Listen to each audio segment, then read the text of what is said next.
দেশের মানুষের অবাধ ভোটাধিকার নিশ্চিত করতে নির্বাচন কমিশন কাজ করছে বলে জানিয়েছেন নির্বাচন কমিশনের অবসরপ্রাপ্ত ব্রিগেডিয়ার জেনারেল আবুল ফজল মোহাম্মদ সানাউল্লাহ।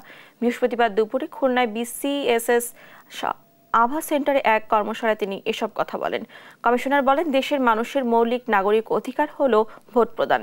যে ভোট বাধাহীনভাবে প্রদান করবে তার ভোট গণনা হবে এবং সেই ভোটের প্রেক্ষিতে ফলাফল হবে।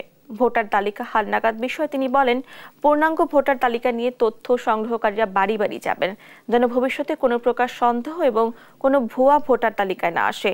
নির্বাচন কমিশনার সচিবালয়ের অতিরিক্ত সচিব KM আলী নেওয়াজ ও জেলা প্রশাসক মোহাম্মদ সাইফুল ইসলাম সহ কর্মকর্তারা এই সময় উপস্থিত ছিলেন।